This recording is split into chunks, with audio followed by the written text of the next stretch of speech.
Bom dia, estamos de volta com mais uma edição do Acontece Agora, trazendo notícias importantes do Brasil e do mundo desta sexta-feira para você.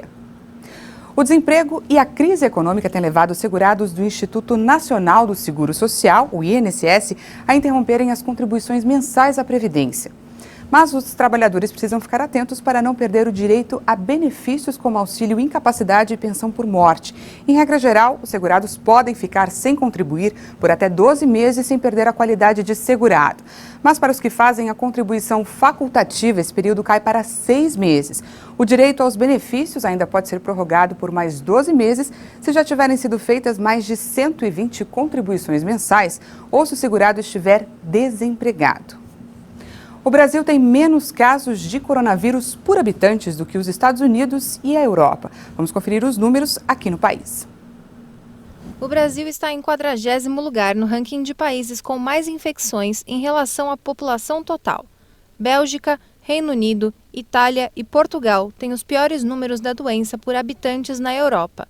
No Brasil, o balanço epidemiológico divulgado pelo Ministério da Saúde voltou a registrar mais de 1.600 mortes em 24 horas. No período, foram 1.699 óbitos e 75 mil novos casos da doença. Desde o início da pandemia, 260.970 brasileiros já morreram e 10.793.000 testaram positivo para o novo coronavírus. A média móvel de mortes está em 1.353 e a média móvel de casos nos últimos 7 dias é de 57.674 novos diagnósticos. Entre os estados em alta estão São Paulo e Santa Catarina. Apenas 2 estados apresentam queda, Amapá e Amazonas. No mundo todo, mais de 283 milhões de pessoas já foram vacinadas. Isso corresponde a 3,6% da população mundial. De acordo com o levantamento feito pela Universidade de Oxford, o Brasil é o 5º país que mais vacinou no mundo. Os Estados Unidos estão em primeiro lugar, com mais de 80 milhões de doses, e em seguida estão a China, o Reino Unido, a Índia e o Brasil. E a vacinação segue avançando aqui no país.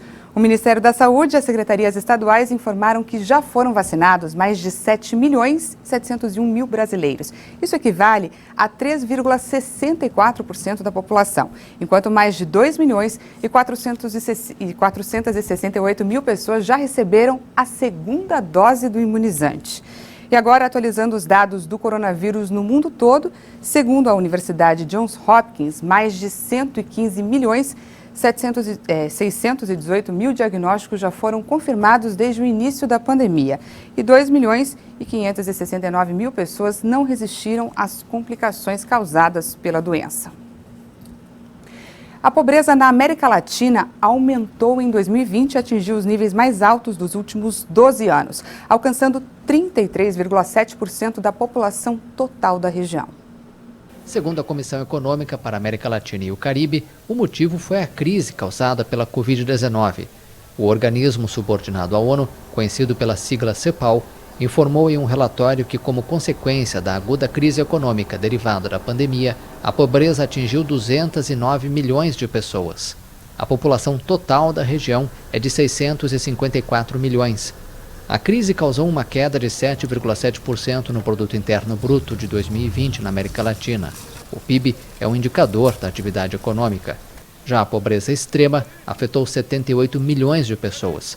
Com mais de 635 mil óbitos ligados à Covid-19, a América Latina é a segunda região mais atingida pelo coronavírus no mundo, atrás da Europa. Depois do terremoto que atingiu as ilhas de Kermadec, na Nova Zelândia, o país enfrenta agora um alerta para tsunami. Um alerta de tsunami foi emitido após um forte terremoto de magnitude 7,8 no Oceano Pacífico. As sirenes foram acionadas. O tremor, registrado após outros 2 sismos na mesma região, ocorreu a 1.000 quilômetros da costa neozelandesa.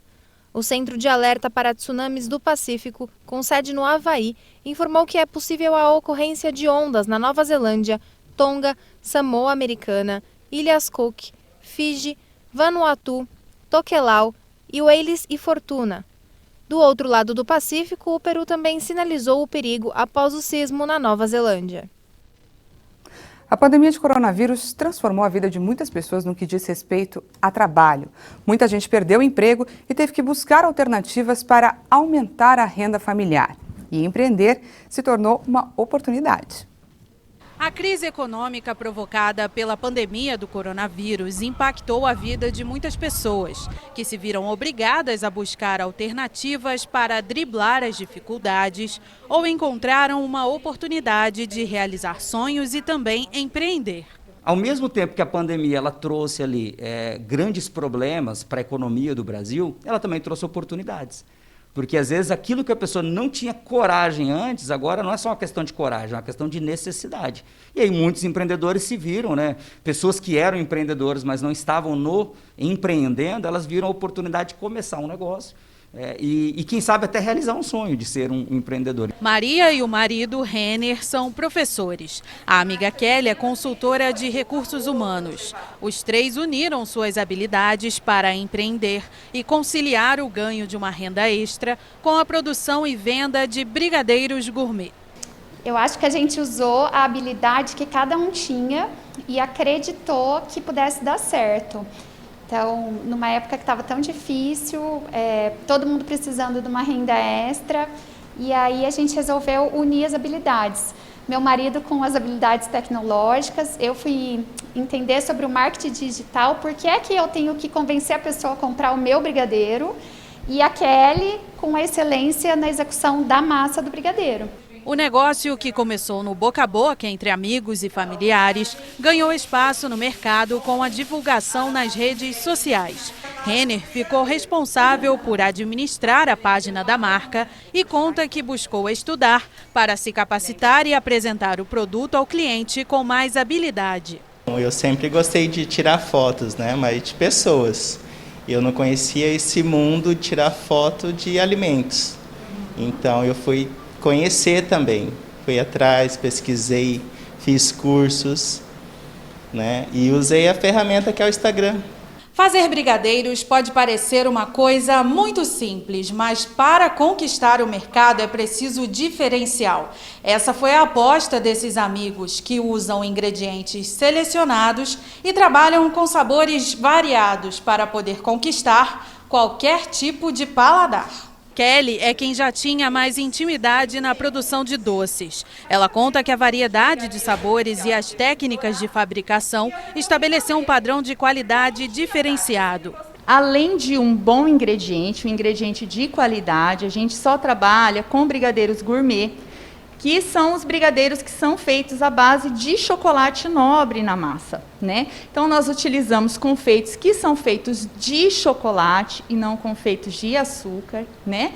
E a gente tem um diferencial assim, de trazer todas as semanas uma novidade para o nosso cliente, um sabor diferente, uma nova descoberta. Maria explica que, além da renda extra, a empresa trouxe também um aconchego em meio ao caos da pandemia. O ponto positivo para a gente é que a gente se vê toda semana, a gente conversa todos os dias e deu uma esquentadinha no coração, porque a gente estava separado por muito tempo por conta da pandemia e a empresa trouxe esse contato mais próximo entre a gente. Ela é madrinha do meu filho, eu sou madrinha da filha dela e a gente pôde unir o útil ao agradável. E o objetivo agora é crescer ainda mais, porque apesar dos desafios e da pandemia de coronavírus que ainda continua, o sonho de empreender que saiu do papel precisa avançar. Quando a gente trabalha com dedicação, né, com carinho, que a gente faz o nosso melhor, a gente tende sempre a crescer cada vez mais e mais. E assim, o céu é o limite. Tá certo, é o brasileiro se reinventando para driblar as dificuldades. Essa edição fica por aqui, você confere mais informações à 13h com Renato Diniz. Muito obrigada pela companhia, um ótimo dia para você e amanhã nosso encontro é ao meio-dia. Até mais!